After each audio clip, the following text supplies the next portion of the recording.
శ్రీమాత్రే నమః. అందరికీ నమస్కారం అండి. ఈ వీడియోలో మనకి 2025 సంవత్సరంలో పోలాల అమావాస్య ఎప్పుడు వచ్చింది, పోలాల అమావాస్య రోజున ఆచరించేటటువంటి పోలాంబ వ్రతం ఏ సమయానికి ఆచరించుకోవాలి, పోలాల అమావాస్య యొక్క విశిష్టత అన్ని కూడా ఈ వీడియోలో క్లియర్ గా తెలుసుకుందామండి. అందుకని వీడియోని ఎక్కడ కూడా స్కిప్ చేయకుండా చివరి వరకు చూడండి. శ్రావణ మాసంలో వచ్చేటటువంటి అమావాస్యని పోలాల అమావాస్య అని అంటారు. దీనిని శ్రావణ అమావాస్య అని కూడా పిలుస్తూ ఉంటారు. పోలాల అమావాస్య చాలా విశేషమైందండి. ఈ రోజున ఆచరించేటటువంటి పోలాంబ అమ్మవారి వ్రతం ఎంతో విశిష్టమైనది.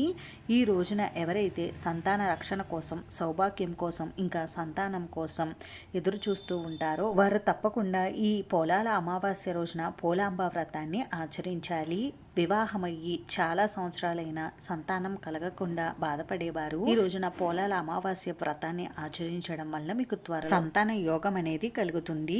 సంతానం ఉన్నవారు సంతాన రక్షణ కోసం, సంతానం అభివృద్ధి చెందడం కోసం కూడా ఈ వ్రతాన్ని ఆచరిస్తూ ఉంటారు. అలాగే పెళ్ళైనటువంటి స్త్రీలు అఖండ సౌభాగ్యం కోసం కూడా ఈ వ్రతాన్ని ఆచరిస్తారు. మరి ఇన్ని విశేషాలతో కూడుకున్నటువంటి ఈ పోలాల అమావాస్య ఈ 2025 సంవత్సరంలో ఎప్పుడు వచ్చింది అని అంటే స్వశేషి చాంద్రమాన శ్రీ విశ్వవసునామ సంవత్సరం దక్షిణాయనం వర్ష ఋతువు శ్రావణ మాసం కృష్ణపక్షం అమావాస్య తిథి ప్రారంభం 2025 ఆగస్టు 22 శుక్రవారం ఉదయం 11:55 ప్రారంభమయ్యి 2025 ఆగస్టు 23 శనివారం ఉదయం 11:19 వరకు అమావాస్య తిథి ఉంది. మన హిందూ పంచాంగం ప్రకారం సూర్యోదయ సమయానికి ఏ తిథి అయితే ఉంటుందో ఆ రోజంతా మనం ఆ తిథిగా పరిగణిస్తాం. కాబట్టి 2025 సంవత్సరంలో పోలాల అమావాస్య 2025 ఆగస్టు 23 శనివారం రోజు వచ్చింది. ఈ రోజు పోలాంబ వ్రతాన్ని ఆచరించుకోవడానికి శుభ సమయం వచ్చేసి ఉదయం 7:21 నుండి 9 గంటల లోపు మీరు వ్రతం అయితే ఆచరించుకోవచ్చు. ఒకవేళ మీకు ఈ సమయానికి వ్రతం చేసుకోవడం కుదరకపోతే ఉదయం 10:31 నుండి 11:18 లోపు మీరు ఈ వ్రతం అయితే ఆచరించుకోవచ్చండి. అంతేనండి. చూసారు కదా, ఈ వీడియో మీకు నచ్చితే ప్లీజ్ లైక్ చేసి, షేర్ చేసి, సబ్స్క్రైబ్ చేసుకోండి. Thanks for watching.